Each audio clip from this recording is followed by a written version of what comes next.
the audience, I'm sure some of you have had a crisis in your life. Some of you either have had a car accident devastated you, or possibly you were fired from a job, or maybe you had a spouse or partner that just up and left you for no reason at all. Yeah, I should have been so lucky. I digress. So in looking at that situation and creating a crisis, what if there isn't a crisis? What if you're stuck in a job, stuck in a relationship, stuck in that place where it's not working for you? Oh, the people look around, they look at you as a couple and they say, oh, what a lovely couple. Oh, you're so lucky to have each other. Oh, look at them. They're so lucky. They have a nice big house and they have a boat. Oh, they're so lucky. Oh, and look at the little children. Oh, you're such a nice couple. Oh, I envy you. That was us. Everybody looked around and thought we were the perfect couple. We were married 30 years. We worked together for 15 years. And I was dying inside. Our communication, well, it was kind of the yes, no, okay, yeah, whatever you want. If it excelled from there, it was louder and it was more like blame game. If you don't like it here, why don't you leave? So I was just turning 50. And I thought, you know what? 50 years old. I don't want the next 50 years to be like the last 50 years.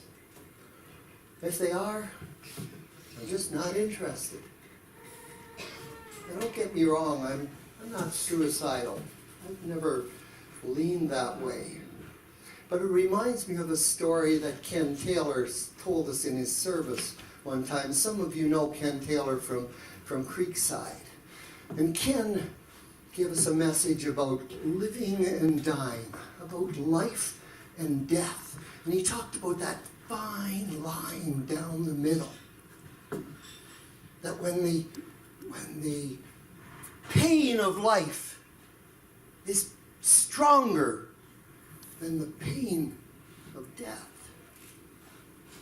some people throw that switch. I had a friend, Elwood. Well, I still have a friend, Elwood. He's a great guy. Elwood's kind of from the country, farm boy, you know. I better be careful. I was going to say blue jeans, you know, plaid shirt, but you got to watch what you say nowadays. Sorry, guys. Have another beer. Yeah, it's okay. I loved Elwood. Unfortunately, 5 years prior to this time, Elwood lost his wife to cancer. And so we invited Elwood over for visiting one time, and Elwood brought his new girlfriend. She was a cutie.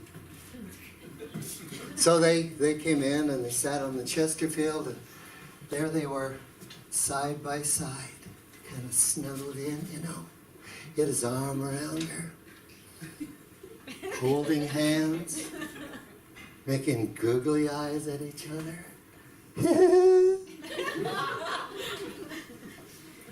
Damn it. Elwood was older than me. And I sat there thinking, just hurting, thinking, would I ever have that passion, that love again in my life? I'm 50 years old. Would I ever get a chance, a second chance, like Elwood did? And I thought to myself, wow, You see, Elwood gave me hope. See, when you're locked in a relationship, you lose some of that hope. You can't plan ahead. How can you? You're locked. You're stuck there. You can't look ahead. You can't make plans ahead. Your vision, your dream becomes cloudy, and you're stuck in that place. I remember visiting a friend of mine, Sandy. I've known her for likely 50 years, and I sat talking in her office, and she leaned over to me at the end of the conversation. She said, "Wayne, are you happy?" I couldn't answer that question. I couldn't answer that question. You see, I was married 30 years ago. When I got married, it was for better, for worse, for richer, for poorer, till death do us part. Where in that equation is, and we'll live happily ever after? It wasn't there.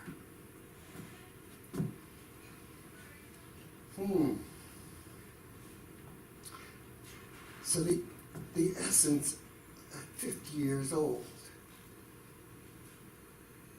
what do I do now?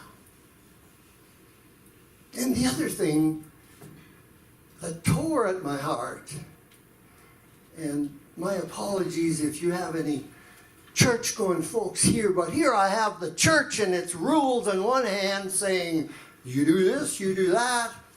And here on the other hand is what Wayne really would like to do. Because you don't have any dreams and goals, where do you go? I'll never forget the day, it was my turn to sit on the couch. I know, it's a couch thing. In the family room, I was sitting on the couch, and we had just had this big blow up. There's my wife standing in the doorway. And I said those magic words. The words that I'll never forget. Words that you may want to take home with you tonight. And they were, "This isn't working for me anymore." Not, "It's your fault, it's my fault, it's his fault. Why don't you, why don't you, why don't you?"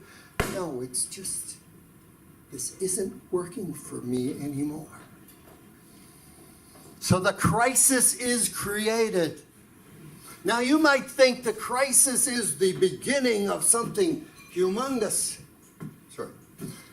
However, I always think the crisis is always a stopping point too.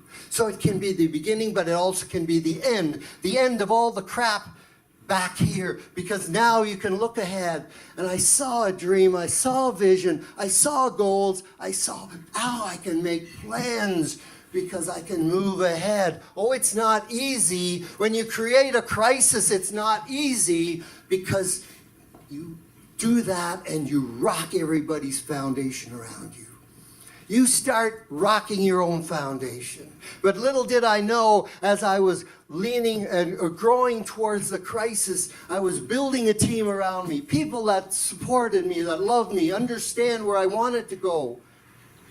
And those were my pillars. So when I started getting shaky, they were there to prop me up again and hold me strong until I could do it myself. Oh, well, there were those that didn't survive. There were some that didn't survive the crisis. They disconnected, and that's okay. But those that stood with me, grew with me, learned with me, they were there to build a new life. Creating a crisis takes strength, takes courage, none of which I had. When I look back, there was no alternative. You throw that switch, you turn the crisis on, there is no alternative. You move forward. You create the crisis. You recharge your life. And then, hit it, buddy. You celebrate every day of your life.